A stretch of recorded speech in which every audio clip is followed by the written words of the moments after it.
सामग्री अभिव्यक्तियां और माध्यमता, दो दुनियाओं के बीच जीवित पुल। कार्डिक सिखाते हैं कि आत्माएं, यद्यपि अवास्तविक हैं, वे उनके चारों ओर फैले फ्लूइडिक शक्ति के कारण पदार्थ पर कार्य कर सकती हैं। अपने फ्लूइड्स को माध्यमों के साथ मिलाकर वे मूर्त प्रभाव उत्पन्न करते हैं। आवाजें, वस्तुओं का स्थानांतरण, सीधे लेखन, संचार और भौतिकीकरण। यह सब अलौकिक नहीं है, यह सब प्रकृति के दो स्तरों, आध्यात्मिक और भौतिक, के इंटरैक्शन से समझाया जा सकता है, जो सार्वभौमिक फ्लूइड द्वारा जुड़े होते हैं। आत्मा इच्छा का सक्रिय रूप है और फ्लूइड उसकी इच्छा का उपकरण है। जब आत्मा और माध्यम के बीच कंपनात्मक अनुकूलता होती है, तो ऊर्जा के रेजोनेंस का एक घटना घटित होती है। माध्यम के जीवनदायी फ्लूइड्स, ऊर्जा का संकुचित प्रकार, उस माध्यम का मध्यस्थ कार्य करते हैं जिसका उपयोग आत्मा भौतिक दुनिया पर कार्य करने के लिए करती है।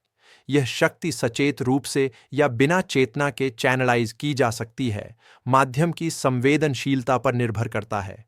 आधुनिक भौतिकी इस प्रक्रिया के लिए उल्लेखनीय समानताएं प्रदान करती है। क्वांटम क्षेत्र में कण तरंगों की तरह व्यवहार करते हैं जो सूक्ष्म ऊर्जा और जानकारी के पैटर्न में इंटरैक्ट करते हैं। इसी तरह आत्मा, जो कि कंपनशील चेतना है, तरल क्षेत्र को मॉड्यूलेट करती है, जिससे पदार्थ की ऊर्जा स्थिति में हस्तक्षेप होता है, जिसे भौतिक अभिव्यक्तियों कहा जाता है। वे ऊर्जा के एक स्तर से दूसरे स्तर पर स्थानांतरण के घटनाक्रम हैं, वास्तविकता के आयामों के बीच एक आदान प्रदान। कार्डिक विभिन्न प्रकार की अभिव्यक्तियों का वर्णन करता है। वस्तुओं के स्वाभाविक आंदोलन, जिन्हें केंद्रित तरल क्रिया द्वारा समझाया जाता है। बुद्धिमान शोर और थपथपाहट, जो आध्यात्मिक तरल पदार्थों और माध्यम के एक्टोप्लाज्म के संयोजन का परिणाम है। सीधे लेखन और मनोग्रंथि, जिसमें आत्मा माध्यम के तंत्रिका तंत्र या मांसपेशियों का उपयोग करती है। पदार्थीकरण, जब आध्यात्मिक तरल पदार्थ इस हद तक संकुचित हो जाते हैं कि अस्थायी या यहाँ तक कि स्पर्शनीय आकृतियों का निर्माण कर सकें। एक्टोप्लाज्म, जिसे विज्ञान ने बाद में अपनाया, एक अर्ध भौतिक पदार्थ है जो माध्यम के शरीर से निकलता है।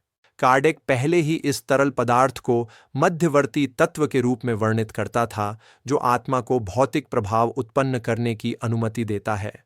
समकालीन जैव ऊर्जा अध्ययन दिखाते हैं कि मानव शरीर उपपरमाणु कणों और बायोफोटॉनों का उत्सर्जन करता है, जो बाहरी क्षेत्रों के साथ इंटरैक्ट करते हैं। यह आधुनिक व्याख्या है उस तरल पदार्थीय मैनिपुलेशन का, जिसे कार्डिक ने 19वीं सदी में वर्णित किया था। अतः माध्यमिता इसलिए कुछ का विशेषाधिकार नहीं है, बल्कि यह मानव स्वभाव की अंतर्निहित क्षमता है। सभी के पास अधिक या कम स्तर पर आत्माओं के प्रति संवेदनशीलता होती है, जैसे कि सभी ध्वनियों को सुनते हैं या प्रकाश को विभिन्न तीव्रताओं में देखते हैं। माध्यम वही है जिसकी तरल संरचना अधिक पारगम्य और सुसंगत होती है, जो दोनों स्तरों के बीच सचेत आदान प्रदान की अनुमति देती है। यह क्षमता स्वाभाविक है और अध्ययन, नैतिकता और भावनात्मक संतुलन के साथ विकसित होती है। आध्यात्मिक न्यूरोसाइंस दिखाता है कि मस्तिष्क मानसिक आवृत्तियों के ट्रांसड्यूसर की तरह काम करता है। मध्य अवस्था की अवस्थाओं के दौरान धारणा और भाषा से संबंधित कुछ क्षेत्र तीव्रता से सक्रिय हो जाते हैं, जबकि अहंकार की भावना कम हो जाती है, जिससे अतिरिक्त संवेदी जानकारी का प्रवेश संभव होता है।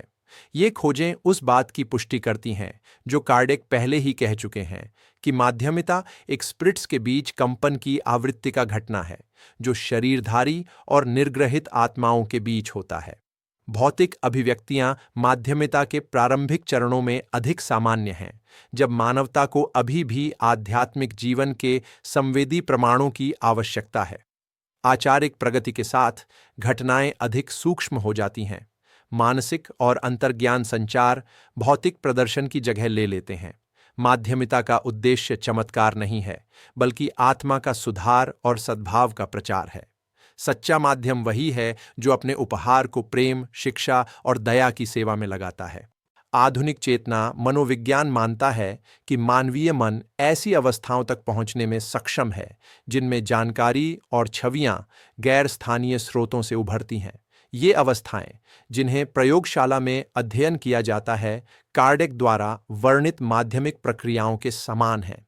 विज्ञान धीरे धीरे समझने के करीब आ रहा है कि चेतना अंतःआयामी है और विचार समय और स्थान की बाधाओं को पार कर सकते हैं।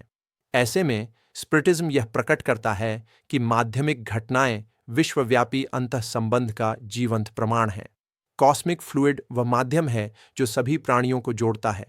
आत्मा वह बुद्धिमत्ता है जो इसे संचालित करती है, और माध्यम वह चैनल है जो उन्हें संवाद करने की अनुमति देता है। माध्यमिकता आत्माओं की भाषा है जिसके माध्यम से स्वर्ग और पृथ्वी प्रेम और ज्ञान के संदेशों का आदान प्रदान करते हैं। भौतिक अभिव्यक्तियों और माध्यमिकता को समझना यह समझना है कि अदृश्य ही दृश्य का स्रोत है। कोई भी चीज ईश्वर के नियमों के बाहर से नहीं बनती, और हर घटना आत्मा और पदार्थ के बीच सद्भाव का एक अभिव्यक्ति है। माध्यम इस सद्भाव का जीवित कड़ी है, रूपों की दुनिया में प्रकाश का संदेशवाहक। यदि इस विचार ने आपको समझ और विश्वास दिया है तो इसे साझा करें, क्योंकि भौतिक अभिव्यक्तियों और माध्यमिता को समझना यह मानना है कि जीवन निरंतर संचार है, सीमित और अनंत के बीच।